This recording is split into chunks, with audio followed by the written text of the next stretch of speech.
வணக்கம் மாணவர்களே, உங்கள் எல்லோரையும் ரோஜா தோட்டம் சேனலுக்கு அன்போடு வரவேற்கிறேன். மாணவர்களே, இன்று நாம் ஈடில்லா இயற்கை பாடத்தில் தரப்பட்டுள்ள மொழியை ஆள்வோம் மொழியோடு விளையாடு பயிற்சிகளுக்கான விடைகளை படிக்கலாமா? முதலில் மொழியை ஆள்வோம். கேட்க, கீழ்காணும் தலைப்பில் 2 நிமிடம் பேசுக, இதெல்லாம் கொடுத்துருக்காங்க. அதுக்கப்புறமா ஒரு மாதிரி கடிதம் கொடுத்துருக்காங்க. கொடுத்துட்டு கீழே நம்ம கிட்ட ஒரு கடிதத்தை எழுத சொல்லியிருக்காங்க. என்ன தலைப்புனா, விளையாட்டு போட்டியில் வெற்றி பெற்ற உங்கள் நண்பனுக்கு பாராட்டு கடிதம் எழுதுக, இப்படி கொடுத்துருக்காங்க. நான் என்ன பண்ண போறேன்னா, இந்த மாதிரி கடிதம் கொடுத்துருக்காங்க இல்லையா, இந்த கடிதத்தை கேட்கப்பட்டிருக்கிற கேள்விக்கு ஏத்த மாதிரி கொஞ்சமா மாத்தி அப்படியே கொடுக்க போறேன். சரிங்களா? முதல்ல என்ன பண்ணணும், வலதுபுற ஓரத்தில் இடம் எழுதணும், அதுக்கப்புறம் தேதி எழுதணும்.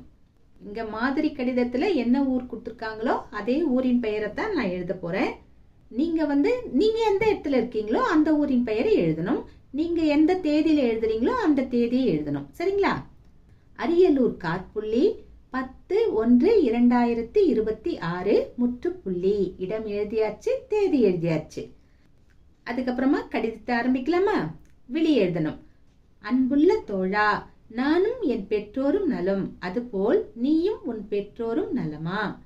பள்ளிக்கல்வித்துறையால் நடத்தப்படும் விளையாட்டு போட்டிகளில் மாநில அளவில் நடைபெற்ற ஓட்டப்பந்தயத்தில் நீ முதலிடம் பெற்று வெற்றி பெற்றாய் என்பதை அறிந்தேன். சிறு வயதிலிருந்தே உனக்கு ஓட்டப்பந்தயத்தில் மிகுந்த ஈடுபாடு உண்டு என்பது எனக்கு தெரியும். அதற்கான பயிற்சியை அடிக்கடி செய்துள்ளாய் என்பதும் எனக்கு தெரியும். உனது முயற்சியும் முறையான பயிற்சியும் தான் உனக்கு வெற்றியை தேடி தந்துள்ளன. உன்னை மனமாற நான் பாராட்டுகிறேன். நீ இன்னும் பல பரிசுகளை பெற்று வாழ்வில் சிறக்க வாழ்த்துகிறேன்.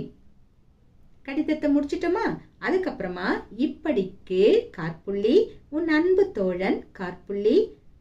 இந்த இடத்துல உங்க பேரை நீங்க எழுதிக்கலாம். நான் ஒரு உதாரணத்துக்கு தா இனியன் முற்றுப்புள்ளி இப்படி முடிச்சிட்டேன். சரிங்களா? அதுக்கப்புறமா கடிதமா நம்ம எழுதும் போது கடிதத்துல பெறுநர் முகவரிக்குன்னு ஒரு இடம் இருக்கும். அந்த இடத்துல நாம யாருக்கு எழுதுறோமோ அவங்களுடைய முகவரியை எழுதணும். இந்த இடத்துல நாம நோட்ல தான் எழுதுறோம், குறிப்பேடுல தான் எழுதுறோம் இல்லையா? அப்போ இந்த கடிதத்தின் தொடர்ச்சியாகவே நீங்க உரைமேல் முகவரியை எழுத வேண்டும். எப்படி எழுதலாம்? பெறுநர்னு எழுதிக்கணும். எழுதிக்கிட்டு யாருக்கு எழுதுறோமோ அவங்களுடைய முகவரியை நாம எழுதணும். இந்த இடத்துல யாருக்கு எழுதுறோம்? இனியனுடைய தோழன் யாருன்னா நாம தான் ஒரு பேர் வைக்கணும். என்ன பேர் வைக்கலாம்? எழிலன் வைக்கலாமா? எழிலன் காற்புள்ளி. இங்க புத்தகத்துல என்ன முகவரி கொடுத்துருக்காங்களோ அந்த முகவரியை நான் அப்படியே எடுத்து எழுதுறேன். 5 பொன்னிநகர் காற்புள்ளி தஞ்சாவூர். அதுக்கப்புறமா அஞ்சல் குறியீட்டு எண்ணையும் கொடுத்துருக்காங்க இல்லையா, அதையும் அப்படியே எடுத்து எழுதிக்கிறேன். 6130007 முற்றுப்புள்ளி. ஒரு வழியா கடிதம் எழுதி முடிச்சிட்டோம். அதுக்கப்புறம் வாங்க மொழியோடு விளையாடு. உரிய வினை முற்றுகளை கொண்டு கட்டங்களை நிரப்புக. இங்க ஒரு அட்டவணை கொடுத்துருக்காங்க, பெருசா இருக்கு. இந்த அட்டவணைய நாம சரியான வினைமுற்றுகளை கொண்டு நிரப்ப வேண்டும். அதுக்கு வினைமுற்றுனா என்னன்னு நமக்கு முதல்ல தெரியணும். வினைமுற்றுனா என்னன்னா, பொருள் முற்று பெற்ற வினை சொற்களை தான் நாம வினைமுற்றுன்னு சொல்லுவோம். அதாவது எழுதினேன் அப்படின்னு சொன்னாலும் அது வினைமுற்றுதான், எழுதுகிறேன்னு சொன்னாலும் வினைமுற்றுதான், எழுதுவேன்னு சொன்னாலும் வினைமுற்றுதான். சரிங்களா? பொருள் முற்று பெற்றிருக்கணும். அந்த வினை முற்று பெற்றிருக்கணும்னு நீங்க யோசிக்க கூடாது. அந்த சொல்லின் பொருள் முற்று பெற்றிருக்க வேண்டும். இதுதான் முக்கியம். சரிங்களா? இதை ஞாபகத்துல வச்சுக்கிட்டு நாம இந்த அட்டவணை நிரப்பலாம். மேல என்ன வேர் சொற்கள் தரப்பட்டிருக்குன்னா, நட, உன், உறங்கு இதெல்லாம் கொடுத்துருக்காங்க. நாம இத ஆண்பாலுக்கு ஏற்ற மாதிரி எழுதணும். அவங்களே என்ன கொடுத்துருக்காங்க? நடக்கு நேரா கீழே நடக்கிறான்னு இப்படி கொடுத்துருக்காங்க. அப்போ அதே மாதிரி நாம மீதமுள்ளவைகளை எழுதணும். ஆண்பால்ல நட நடக்கிறான்னு கொடுத்துருக்காங்களா, அப்ப உன்க்கு நாம எப்படி எழுதலாம்? உண்கிறான் எழுதிடலாமா? அதுக்கப்புறமா உறங்கு கொடுத்துருக்காங்க.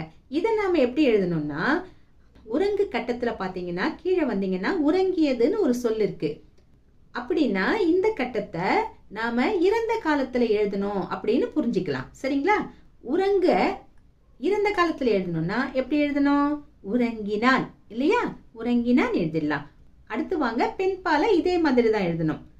பெண்பால் நடக்கிறாள், உண்கிறாள், உறங்கினாள். அடுத்தது பலர்பால். இதை எப்படி எழுதலாம்? நடக்கிறார்கள், உண்கிறார்கள், உறங்கினார்கள். அடுத்தது ஒன்றன் பால். ஒன்றன் பால்னா அக்ரிணை இல்லையா? அக்ரிணை ஒருமை. இதை எப்படி எழுதுறது? நடக்கிறது, உண்கிறது, உறங்கியது. இது அவங்களே கொடுத்துட்டாங்க. அவங்க உறங்கியதுன்னு இறந்த காலத்துல கொடுத்ததால தான் நம்ம மற்றதையும் அதே மாதிரி எழுதிக்கிட்டு வரோம். புரியுதுங்களா? அடுத்து வாங்க, பலவின் பால். பலவின் பால்னா என்ன? அக்ரிணையில பன்மை இல்லையா? அப்ப எப்படி எழுதலாம்? நடக்கின்றன, உண்கின்றன, உறங்கின. அடுத்தது தன்மையில எழுதணும். தன்மைனா நான், நாங்கள், இதெல்லாம் தான் தன்மை இல்லையா? ஃபர்ஸ்ட் பர்சனை தான் அப்படி சொல்லுவோம். அப்ப எப்படி எழுதுறது? நடக்கிறேன். அடுத்தது உன்க்கு அவங்களே உண்கிறேன் கொடுத்துருக்காங்க. உறங்கு எப்படி எழுதலாம்? உறங்கினேன் என்று எழுதலாம். அடுத்தது முன்னிலை. முன்னிலைனா நீ என்று சொன்னாலும் முன்னிலைதான், நீங்கள் என்று சொன்னாலும் முன்னிலைதான். நம்ம நீய மனசுல வச்சுட்டு இங்க நிரப்பலாம். சரிங்களா? நீ, நீங்கள் ரெண்டையுமே நிரப்புறதுக்கு இங்க இடம் பத்தாது. எப்படி எழுதலாம்? நடக்கிறாய், அதாவது நீ நடக்கிறாய், அந்த மாதிரி நீங்க புரிஞ்சுக்கணும். உண்கிறாய், உறங்கினாய். அடுத்தது படற்கை. படற்கைனா என்ன? அது தன்னையும் குறிக்காது, முன்னால இருப்பவரையும் குறிக்காது, மூன்றாம் அவரை குறிக்கும். இதை தான் நம்ம படற்கைன்னு சொல்லுவோம். அதாவது அவன், அவள், அது, இவள், இவன், இது, அவர்கள், இவர்கள், இது எல்லாமே படற்கையில தான் வரும். இங்க அத்தனை பேரையும் குறிச்சு நாம எழுத முடியாது இல்லையா? அதனால அவனை மனசுல வச்சுக்கிட்டு நான் இந்த அட்டவணையை நிரப்புறேன். சரிங்களா? படற்கை. நடக்கிறான், உண்கிறான், உறங்கினான். அடுத்தது ரொம்ப எளிது, இறந்த காலம். அவங்களே கொடுத்துட்டாங்க. நட, இறந்த காலத்துல எப்படி எழுதுவோம்? நடந்தான், உண்டான், உறங்கினான். முடிஞ்சதா? அடுத்தது நிகழ்காலம்னு கொடுத்துருக்காங்க. இப்ப எப்படி எழுதலாம்? நடக்கிறான், உண்கிறான், உறங்குகிறான். கடைசியா எதிர்காலம். அவங்களே நடப்பான்னு கொடுத்துட்டாங்க. மீதிய நாம எழுதலாம். உண்பான், உறங்குவான். ஒரு வழியா அட்டவணைய நிரப்பி முடிச்சிட்டோம். கடைசியா வினைமுற்றுக்கு உரிய வேர் சொல்லை எழுதுக. இப்படி கொடுத்துருக்காங்க. வினைமுற்று கொடுத்துருக்காங்க. வேர் சொல்ல மட்டும் நாம எழுதுனா போதுமானது. ரொம்ப எளிதுதான். நடக்கிறது, இதனுடைய வேர் சொல் நட. அவங்களே கொடுத்தாங்களா? அடுத்தது போனான், இதன் வேர் சொல் எது? போ. சென்றனர், இதனுடைய வேர் சொல் செல். பேசினாள், இதனுடைய வேர் சொல் பேசு. வருக, இதனுடைய வேர் சொல் வா. தருகின்றனர், இதனுடைய வேர் சொல் தா. மாணவர்களே, இன்று நாம் மொழியை ஆள்வோம், மொழியோடு விளையாடு பயிற்சிகளுக்கான விடைகளை பார்த்தோம். நாம் வேறு பாடத்தோடு மீண்டும் சந்திக்கலாம். Tata, bye bye.